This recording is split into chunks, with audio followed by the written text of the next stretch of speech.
Listen, I need to tell you about the day my entire family showed up at my garage sale, and what they found there changed everything they thought they knew about me. My name is Marcus Webb, and this story starts in Seattle, Washington, where I learned that sometimes the people who claim to know you best are the ones who never really saw you at all. I was standing in my driveway on a Saturday morning in early October, watching strangers pick through boxes of my stuff, when my phone buzzed with a text from my brother. He sent a photo of my address with the caption, "Yard sale today?" Followed by 3 crying, laughing emojis. Before I could even respond, my mom had chimed in asking if I was finally getting rid of all that junk I'd been hoarding. My sister Rachel added, "About time you cleared out that mess," with a thumbs up. My dad didn't text anything, but I saw he'd hearted all their messages, which was basically his way of saying he agreed without having to type actual words. I looked down at the folding tables I'd set up at dawn, covered with things I'd spent years collecting, things that told the story of who I actually was, and I felt that familiar tightness in my chest. The one I'd been feeling since I was a kid whenever my family reduced my interests to clutter, my passions to hobbies I'd eventually outgrow, my dreams to phases that would pass. I typed back, "Yeah, just getting rid of some old stuff," and left it at that. What they didn't know, what they were about to find out in the most public way possible, was that this wasn't just a garage sale. This was the visible tip of something they'd spent my entire life overlooking. Growing up as the youngest of 3 kids in a house that ran on achievement and status, I learned pretty quickly that my version of success didn't fit the family template. My older brother Cameron was the athlete, the guy who got a full ride to University of Washington for football and now worked in sports management, still built like he could suit up tomorrow. Rachel was the academic, the one with the master's degree and the corner office at a consulting firm downtown, always dressed like she was about to close a deal. And then there was me, the kid who spent his allowance at comic book shops and spent weekends at conventions instead of networking events. My parents, Donald and Patricia Webb, weren't cruel about it. They were just eternally confused by me, like I was a puzzle piece from a different box that somehow ended up in theirs. When Cameron brought home trophies, we had celebration dinners. When Rachel made Dean's List, we got her name printed in the program at her graduation, and my parents invited everyone they knew. When I won 3rd place at a regional comic convention for a custom action figure I'd modified and painted myself, my mom said, "That's nice, honey," and then spent 20 minutes telling me about Rachel's new promotion. By the time I was 15, I'd figured out that the stuff I cared about, the comics, the collectibles, the entire world of pop culture and memorabilia I was passionate about, was seen as kid stuff in my house. Something I'd eventually put away when I grew up and got serious about life. So I stopped talking about it. I kept my collection in my room, worked part-time jobs in high school to fund it, and learned to nod along when family dinners turned into discussions about Cameron's latest client or Rachel's leadership training seminar. I became really good at being invisible in plain sight. After high school, I didn't go to a 4-year university like everyone expected. I enrolled in community college, took some business classes, and spent every spare moment learning everything I could about the collectibles market. I watched auction prices, studied grading systems, learned how to spot reproductions from across a room. I started buying and selling online, small stuff at first, then bigger pieces as I learned what moved and what didn't. I wasn't just collecting anymore, I was investing. But when my family asked what I was up to, I just said I was figuring things out. They took that to mean I was wasting time. The garage sale that October morning wasn't random. It was strategic.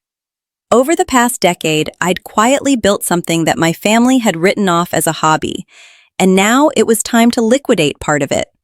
Not because I was broke or desperate, but because I was making a move they wouldn't understand even if I explained it. The items on those tables, the comics in plastic sleeves, the vintage toys still in boxes, the signed memorabilia with certificates of authenticity. They represented years of patient hunting, careful research, and smart buying. and I was selling them at prices that would make any serious collector stop and take notice. By 9 in the morning, I had a line of people waiting, some who'd driven hours after seeing my post in collector forums. A guy from Portland bought a complete run of 1980s X-Men comics for $1,200 cash. A woman from Tacoma paid $800 for a vintage Star Wars figure still in its original packaging. I had a binder full of graded comics behind me, going for anywhere from $200 to $5,000 each, depending on the issue. This wasn't a yard sale. This was a curated liquidation event, and people who knew what they were looking at understood exactly what I was doing. That's when I heard my brother's voice cutting through the morning air like a foghorn. No way. Is that Marcus selling his old toys? I turned to see Cameron walking up the driveway, Rachel right behind him, both of them wearing that same expression of bemused superiority I'd seen my whole life. My parents trailed a few steps back, my mom already eyeing the tables with visible disapproval, my dad with his hands in his pockets looking vaguely embarrassed to be there. Cameron picked up a vintage Transformers figure I'd priced at $450 and laughed. "Dude, you're charging $450 for this? It's a toy. It's literally a robot toy from like 1985.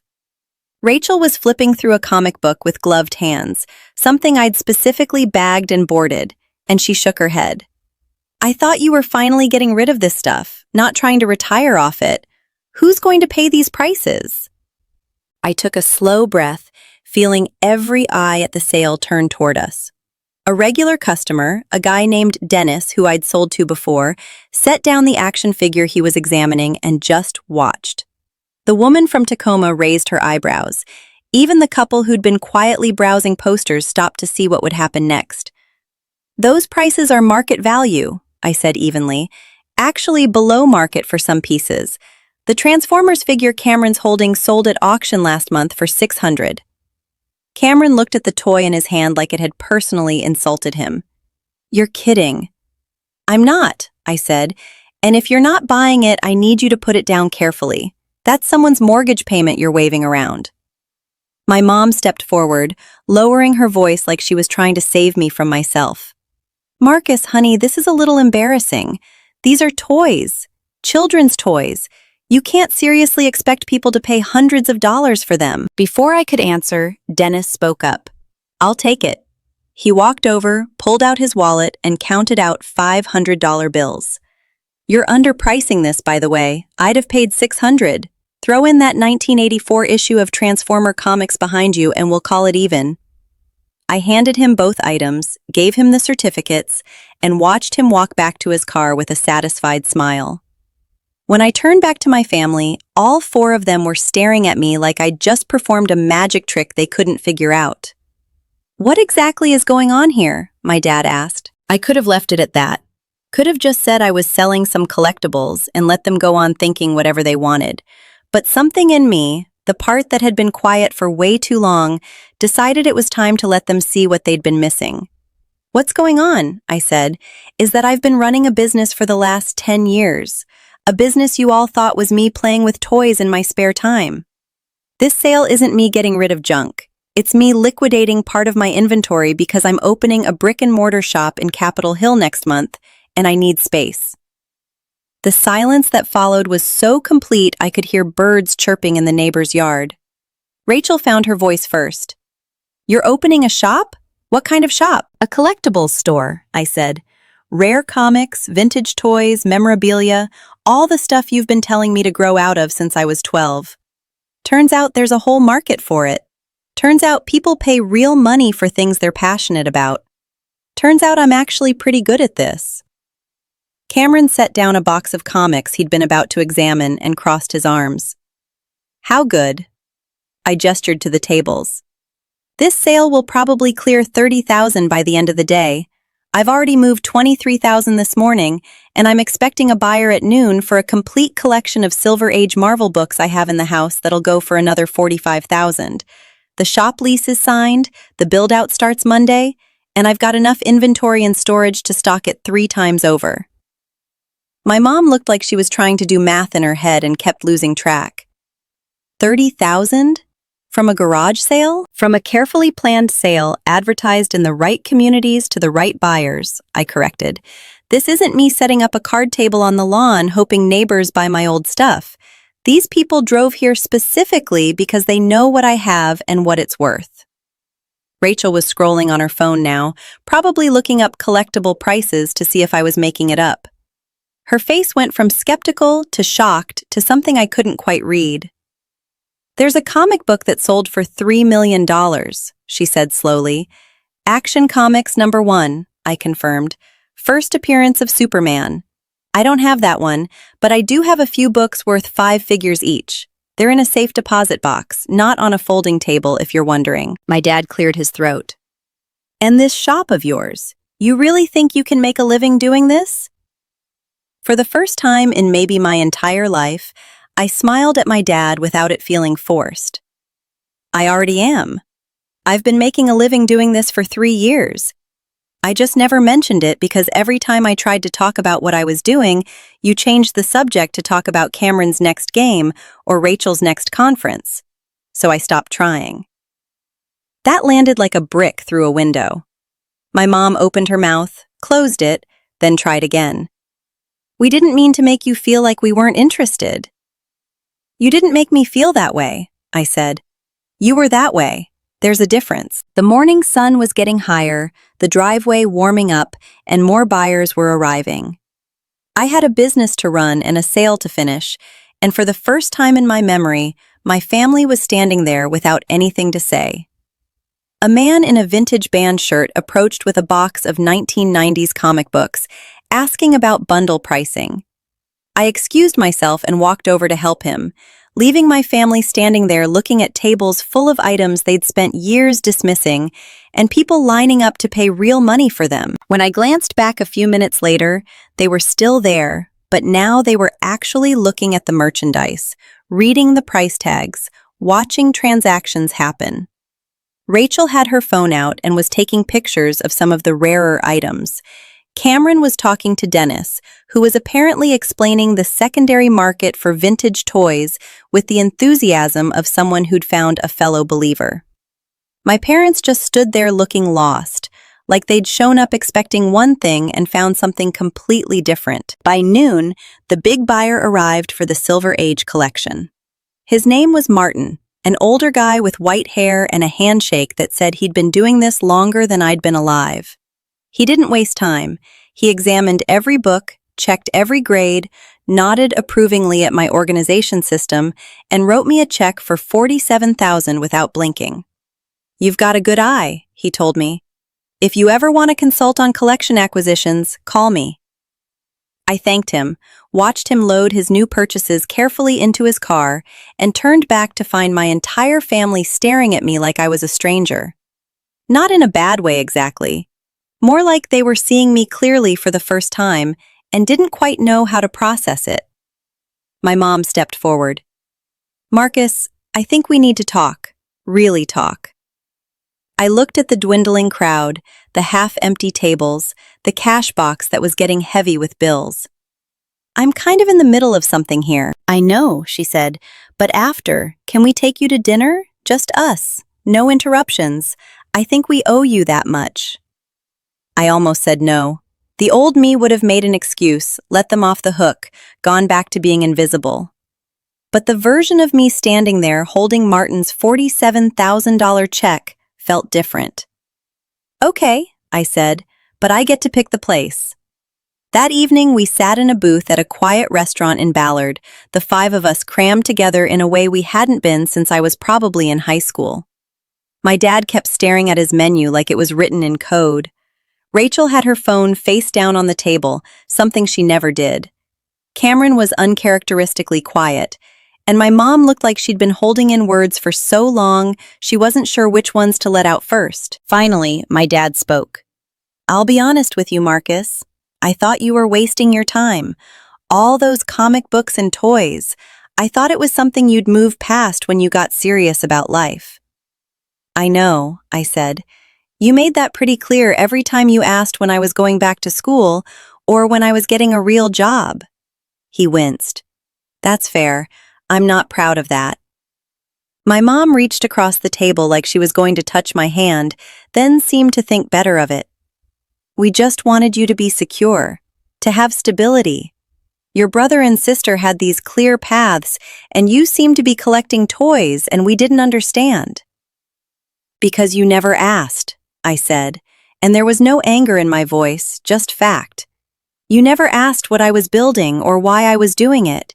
You just decided it was kid stuff and tuned out whenever I tried to explain. Rachel shifted in her seat, looking uncomfortable in a way I'd never seen from her before. I thought I was helping, she said quietly. Every time I told you to focus on something practical, I genuinely thought I was giving you good advice.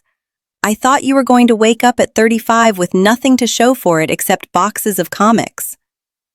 I'm 28, I said, and I have more to show for it than most people I know. I own my inventory outright, no debt. I've got 6 figures in the bank. The shop lease is signed and I'm paying cash for the build-out. I did all of that while you guys were convinced I was wasting my life. Cameron leaned back, running a hand over his face. Man, I feel like an idiot. I literally called your stuff toys this morning in front of people who clearly knew better. That guy Dennis, he spent 15 minutes explaining the vintage toy market to me like I was in kindergarten. He wasn't wrong to do it either. I had no idea what I was talking about. None of us did, my mom said. And that's on us. We should have paid attention. We should have listened when you tried to tell us about what you were doing. She paused, then added more quietly, we should have shown up for you the way we showed up for your brother and sister. That last part hung in the air between us. It was the thing nobody had ever said out loud before, the unspoken truth that had shaped every family dinner, every holiday, every milestone. Cameron and Rachel had always been the main event, and I'd been the opening act nobody paid attention to. Hearing my mom actually acknowledge it felt like something shifting inside my chest. So what now? I asked.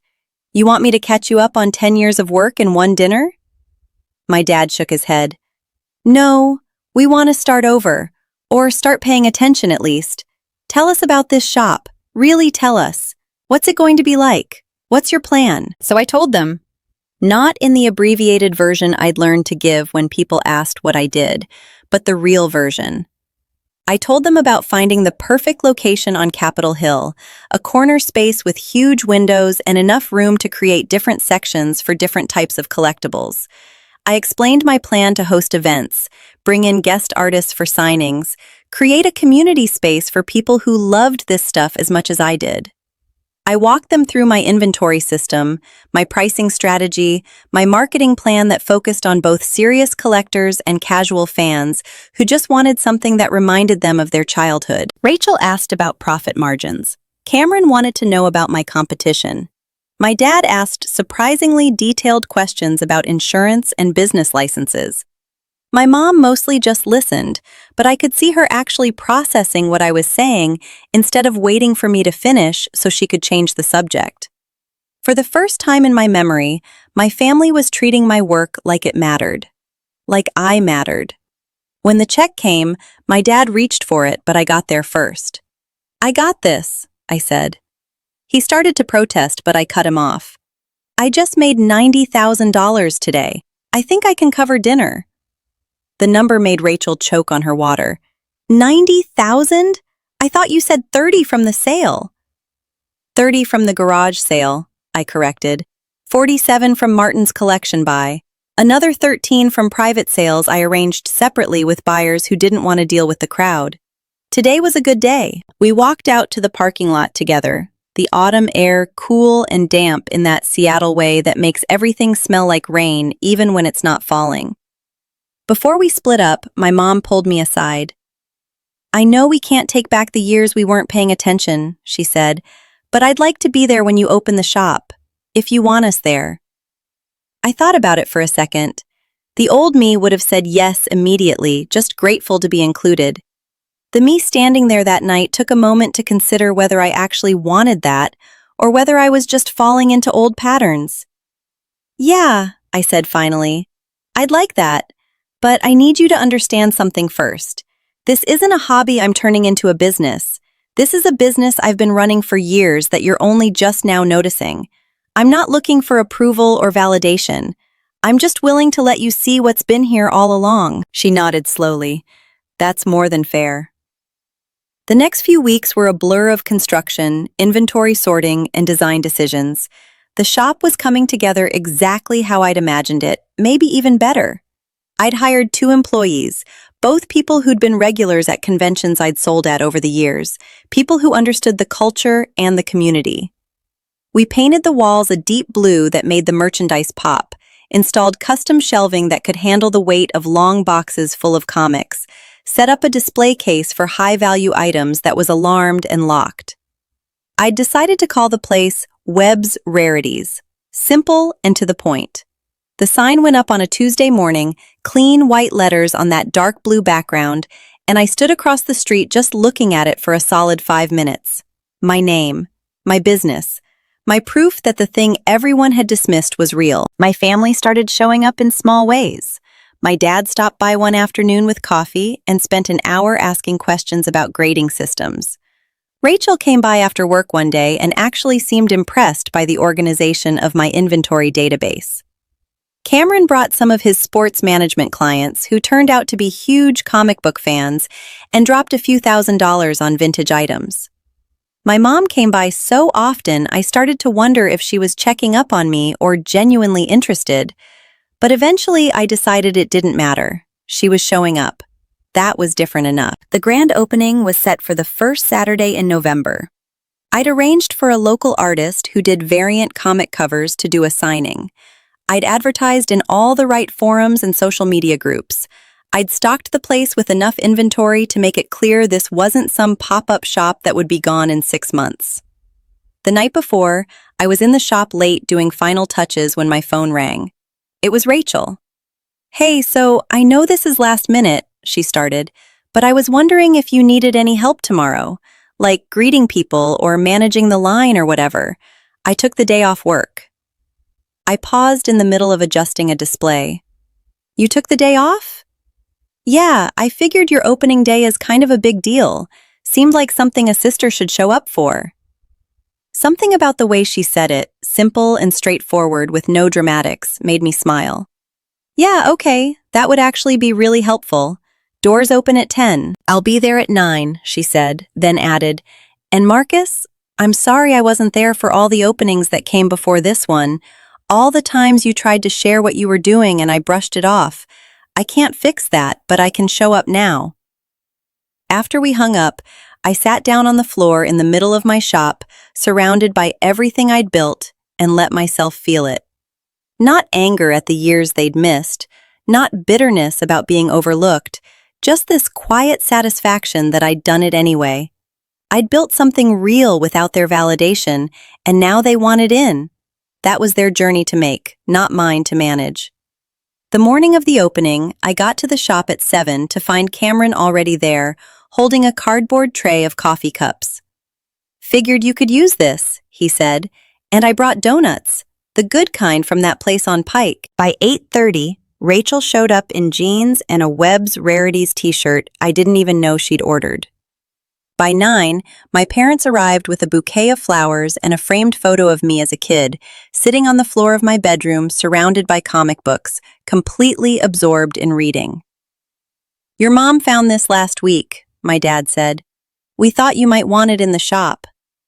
I looked at that photo, at the kid I used to be, at the piles of comics that everyone had told me to put away, and I felt something settle into place.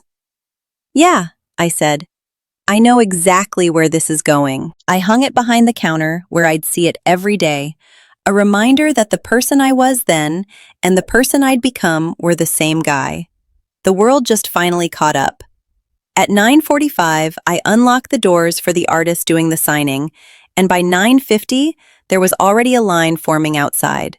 Serious collectors mixed with casual fans, parents with kids who were just discovering comics, people who'd followed my online sales for years and were excited to see a physical space. When I officially opened the doors at 10, the place filled up fast. The artist signing was a hit. People were buying books and getting them signed, taking photos, talking shop. My employees were handling sales smoothly. Rachel was managing the line with the same efficiency she probably brought to her consulting work.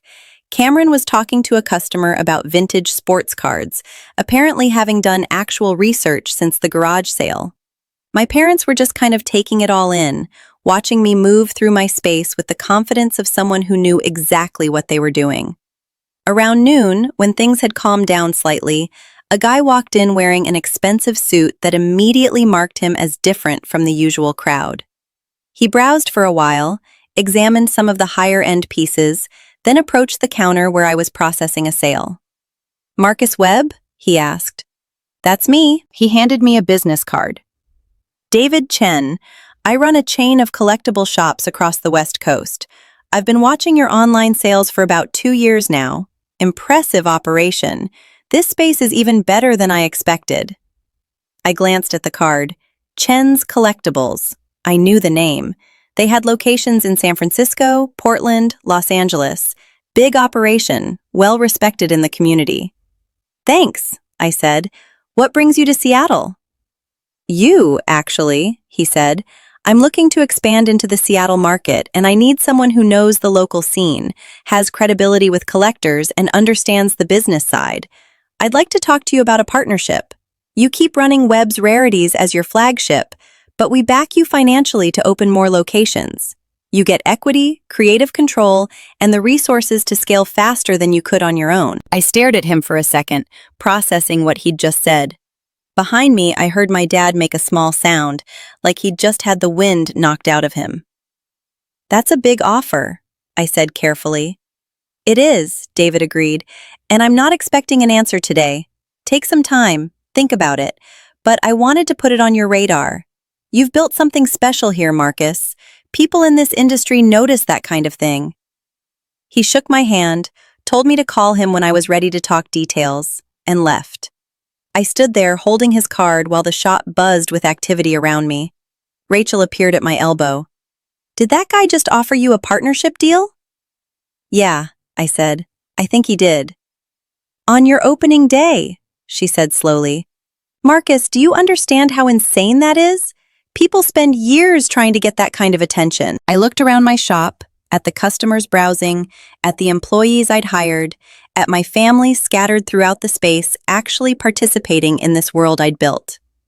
"I spent years building something worth noticing," I said. "He's just the first person to show up with an offer. Probably won't be the last." That night, after we'd closed up and counted the register, my family insisted on taking me out to celebrate. We ended up at the same restaurant in Ballard, the same booth even, but everything felt different. This time, when my dad asked about my business, he was asking someone he recognized as successful. When Rachel wanted to know about my 5-year plan, she was asking a peer, not lecturing a little brother.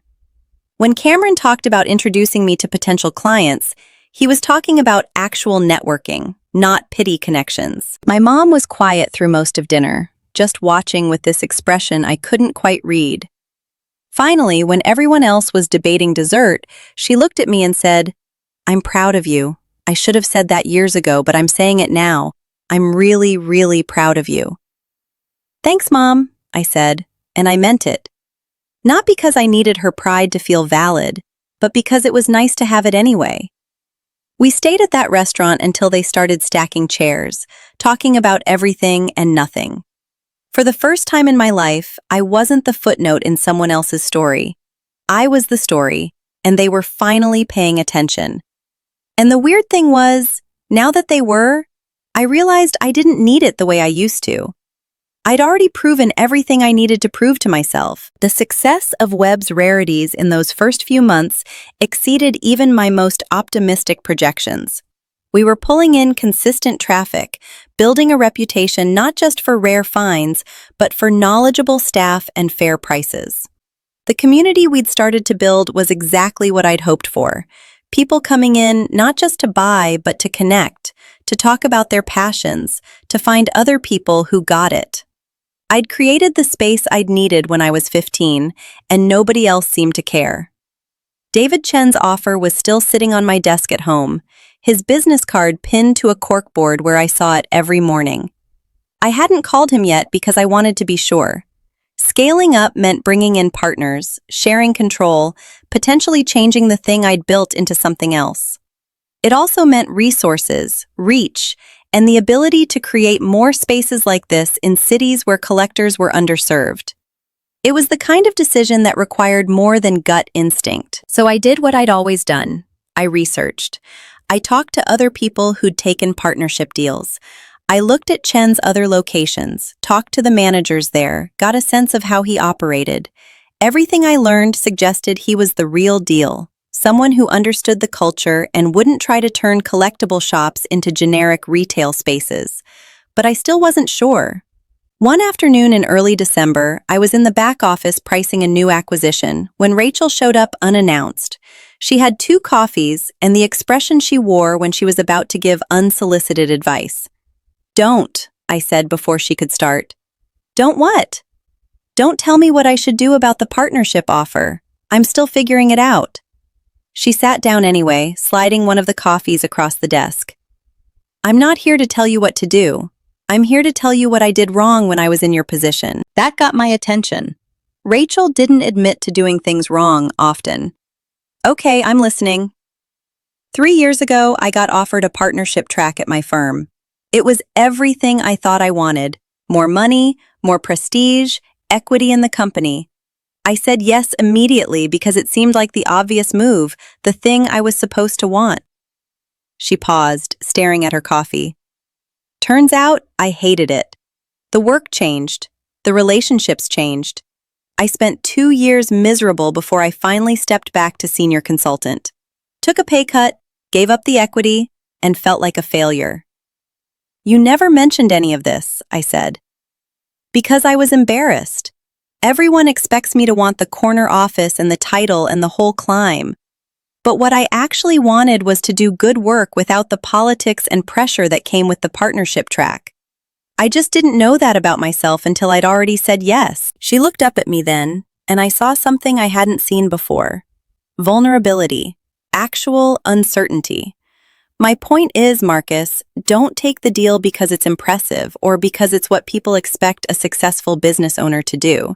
Take it if it genuinely moves you toward the thing you want. And if you're not sure what that is yet, it's okay to wait until you figure it out. I sat with that for a minute. "What do you think I want?" "I think you want to build something that matters to people. I think you want to create spaces where people feel seen the way you didn't feel seen growing up. I think you want financial security, sure, but mostly you want respect for the work you do. The question is whether Chen's deal gets you closer to those things or just gives you more of something else entirely." After she left, I sat in that office for a long time thinking about what she'd said. She was right that I wanted those things. The question was whether I wanted them on a bigger scale or whether what I'd built already was enough. That night, I called David Chen and asked if we could meet. We met at a coffee shop in Pioneer Square on a gray Wednesday afternoon. David showed up with a folder full of projections, market analysis, and plans for expansion that he'd clearly spent time putting together. But before he could launch into his pitch, I held up a hand. "Before we get into the details, I need to understand something. What do you actually want from this partnership?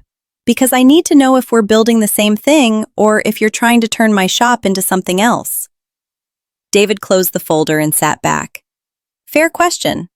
What I want is to create spaces in cities where collectors don't have anywhere to go except online marketplaces and convention floors.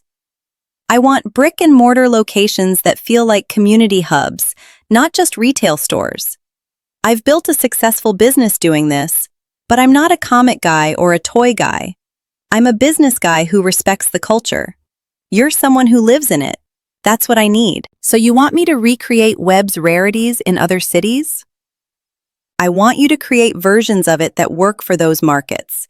Same philosophy, same attention to community, adapted to local collectors. You'd have full creative control over store design, inventory selection, and events. I handle the financial backing, the logistics, the legal structure. We split equity based on contribution, but the brand stays true to what you built here. I pulled out a notebook where I'd written down my concerns. I need guarantees in writing. Store managers have to come from the collector community, not just retail management. Pricing stays competitive, not exploitative. We host events even if they don't immediately drive sales because that's how you build trust. And if we ever disagree on direction, I have final say on anything that affects the culture we're creating. David smiled. You've thought about this. I spent 10 years building something everyone told me was worthless. I'm not going to let it turn into something I don't recognize just because there's money on the table. We spent the next 2 hours going through details. By the time we left that coffee shop, we had the skeleton of a deal that felt right. Not perfect, not without risk, but right. I'd maintain majority control of Webb's Rarities Seattle. We'd open a second location in Portland within 6 months, with me overseeing the build-out and hiring. If that succeeded, we'd look at San Diego and Denver. I'd get equity in the parent company, a salary that was frankly more than I'd made in the best year of my online business, and the resources to do this right. I called my family that night and told them I was taking the deal. My dad wanted to know about the contract terms. Rachel asked about the equity structure. Cameron wanted to know if I needed help with anything. My mom just said, "I'm glad you're doing this on your terms." And somehow that meant more than all the questions. The next few months were intense in a way that made my opening day look calm. I was splitting time between running the Seattle shop and planning the Portland location. I'd hired a manager for Seattle, a guy named Trevor who'd been a customer since my garage sale and knew the inventory almost as well as I did. That freed me up to focus on expansion without abandoning what I'd built. Portland was different from Seattle in subtle ways. The collector community there was more focused on indie comics and original art.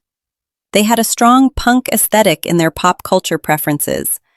I spent weeks visiting local shops, talking to collectors, understanding what was missing from their market. When we finally opened Webb's Rarities Portland in June, it felt like a sibling to the Seattle location, not a copy. Same values, different personality. My family drove down for the opening, all of them. They helped set up, worked the crowd, and stayed until we closed. At the end of the night, when we were locking up, my dad pulled me aside. "You know what amazes me most about all this?" "What?" "You didn't need us to believe in you to make it happen. You just did it anyway. I don't know if that makes me more proud or more ashamed that we didn't see it sooner." "Both can be true," I said. "And honestly, Dad, I'm past needing you to feel bad about it. You're here now. That counts for something." He nodded, and we stood there in comfortable silence for a minute before rejoining everyone else. The Portland location was profitable within 3 months. By fall, we were scouting locations in San Diego. David's projections had been conservative. We were outperforming them consistently, not because we were chasing growth for its own sake, but because we'd tapped into something real. People wanted spaces where their passions were taken seriously, where they could find community, where the staff actually knew what they were talking about. We were providing that, and it turned out that was a pretty good business model. One evening in late September, almost a year after the garage sale that started everything, I was closing up the Seattle shop when a teenager came in right before we locked the doors. He looked nervous, clutching a beat-up backpack and glancing around like he wasn't sure he belonged. "We're technically closed," I said, "but if you need something quick, I can help." He pulled out a plastic bag with some comics inside. "I want to sell these. I looked them up online and I think they might be worth something, but I don't know who to trust. Someone said you were fair." I recognized the look on his face because I'd worn it myself at his age. That mix of hope and fear that the thing you care about might actually matter to someone else. "Let me see what you've got." He had about a dozen comics, mostly 1990s X-Men, not in great condition, but not terrible either. Realistically, they were worth maybe $200 total. I could have offered him $50 and he probably would have taken it because he clearly needed money and didn't know better. Instead, I spent 20 minutes explaining grading, showing him how to look up values, teaching him what made one issue more valuable than another. "Here's what I'll do," I said finally. "I'll give you $200 for the lot, which is fair market value. But I'm also going to give you my card. If you ever want to sell more, or if you just want to learn about this stuff, come back. I'll teach you what I know." His eyes went wide. $200? Seriously? Seriously. And if you want to hold on to them and sell them yourself online, I'll show you how to do that too. Your call. He took the money, but he also took the card. As he left, he turned back and said, "Thanks for not treating me like a kid who doesn't know anything." "You're not a kid who doesn't know anything," I said. "You're a collector who's learning. There's a difference." After he left, I sat at the counter thinking about all the times people had made me feel stupid for caring about comics and collectibles, thinking about how different my life might have been if even one adult had taken my interest seriously when I was that kid's age. I'd built this business to prove something to my family, but somewhere along the way, it had become about creating the spaces I'd needed and never had. My phone buzzed with a text from Cameron. "Just saw your interview in Seattle Magazine. When were you going to tell us you're being profiled?" I'd honestly forgotten about it. A local business magazine had reached out months ago, wanting to do a feature on young entrepreneurs. The interview had been short, and I hadn't thought much of it. "It's not a big deal," I texted back. "Marcus, you're literally on the cover." I pulled up the digital edition on my phone. Sure enough, there was my face on the cover of Seattle Magazine with the headline, "From Garage Sales to Empire, How Marcus Webb Built a Collectibles Business Everyone Overlooked." The article inside was detailed, talking about my background, the garage sale, the expansion, David's partnership. They'd interviewed collectors who praised the shops, quoted David saying I was the best business partner he'd worked with, and ended with speculation about how far the brand could grow. My phone started blowing up. Friends from high school I hadn't talked to in years, old professors from community college, random people congratulating me on social media. And then, buried in all of it, a message from someone I hadn't heard from in over a decade. My high school guidance counselor, Mrs. Patterson. "Marcus, I saw your article. I wanted to apologize. When you came to me senior year saying you wanted to work in collectibles, I told you that wasn't a real career path and pushed you toward traditional college. I was wrong. You proved me very wrong. Congratulations on everything you've built." I stared at that message for a long time. Mrs. Patterson had been one of many adults who dismissed what I wanted to do. She wasn't cruel about it, just certain that she knew better. And now here she was, more than 10 years later, acknowledging she'd been wrong. It should have felt vindicating, but mostly it just felt sad. How many other kids had she steered away from unconventional paths because she couldn't imagine them working? I wrote back, "Thanks for reaching out. I hope this means you'll think differently next time a student comes to you with a passion that doesn't fit the traditional mold. Sometimes the weird path is the right one." She replied almost immediately, "You're absolutely right. I've already started changing how I advise students. Thank you for the reminder." That exchange stuck with me more than all the congratulations from people trying to reconnect now that I was successful. It wasn't about vindication or revenge. It was about the quiet hope that maybe my story would make things easier for the next kid who got told their passion didn't matter. The holidays that year were different. For the first time in my adult life, I wasn't dreading family gatherings. We had our usual Christmas dinner at my parents' house, but the dynamic had shifted. Nobody was asking me when I was going to get serious about my future. Nobody was making jokes about my toys. Instead, Cameron was picking my brain about memorabilia pricing for some sports clients. Rachel was asking about inventory management systems because apparently her consulting firm had a retail client who needed help. My dad spent an hour showing me photos of a vintage baseball card collection he'd started building, asking my opinion on what to pursue next. My mom pulled me aside while we were cleaning up after dinner. "Do you remember that parent who came to see me at school? The one with the daughter who wanted to do culinary arts?" "Yeah, you mentioned her back when the awards thing happened." "Well, that girl just got accepted into a prestigious culinary program.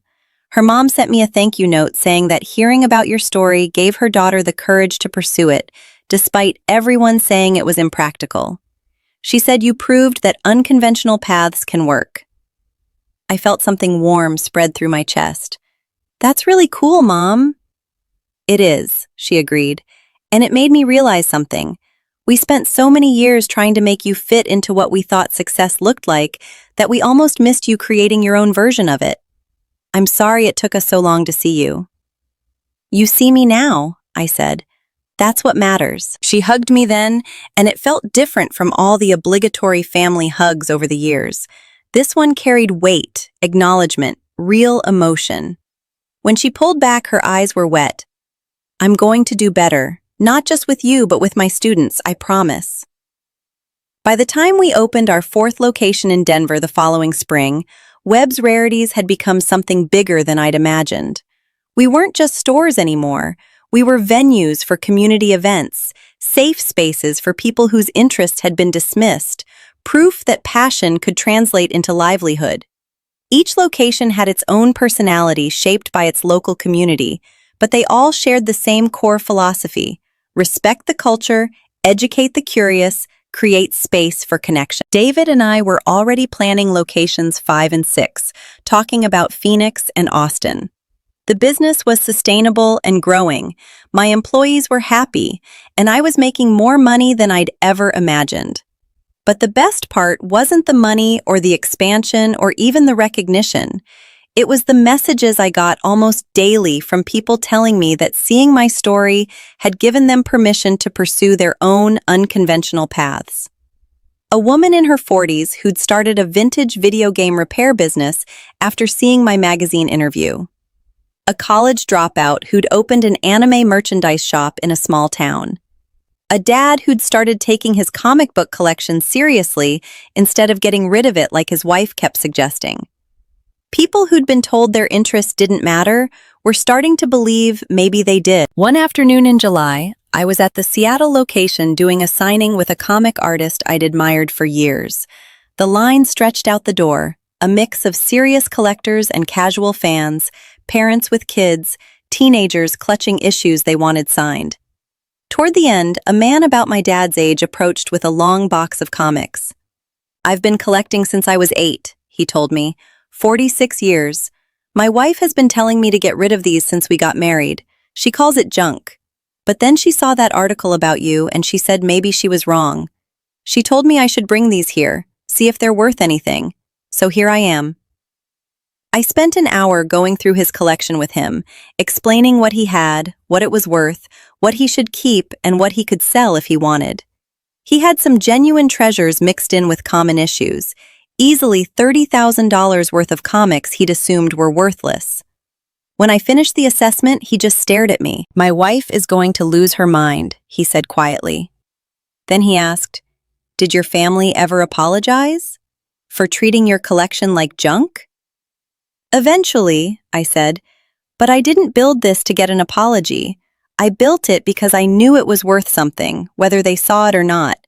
The apology was just a bonus. He nodded slowly. I'm going to hold on to these, all of them, and I'm going to bring my grandson here and show him that the stuff his grandpa cares about isn't junk. Thank you for that. After he left, I stood in my shop surrounded by the world I'd built, and thought about how strange it was that success looked nothing like I'd imagined when I was younger. I thought it would be about proving people wrong, about shoving my achievements in the faces of everyone who'd dismissed me. But actual success turned out to be quieter than that. It was about creating something sustainable and meaningful. It was about opening doors for other people who'd been told they were wasting their time. It was about my family showing up not because they had to, but because they wanted to see what I'd built. The revenge I'd imagined as a kid, the moment where everyone who doubted me would have to eat their words, had happened at that garage sale. But it wasn't the revenge that changed anything. It was everything that came after, when I decided that being right wasn't enough. I wanted to be useful. I wanted to matter. I wanted to create spaces where people felt seen. That evening, after closing up, I sat in my office looking at the photo my parents had given me on opening day. That kid sitting on his bedroom floor surrounded by comics. I'd spent so much of my life trying to prove to everyone else that he wasn't wasting his time. But somewhere along the way, I'd stopped needing their validation. I'd proven it to the only person who really mattered, myself. My phone buzzed with a text from Rachel. "Family dinner Sunday? Mom's making pot roast. Bring David if he's in town. Dad wants to hear about the Phoenix location." I smiled and texted back a confirmation. Then I turned off the lights, locked up my shop, and headed home. The kid who'd been invisible at family dinners was now the one everyone wanted to hear from.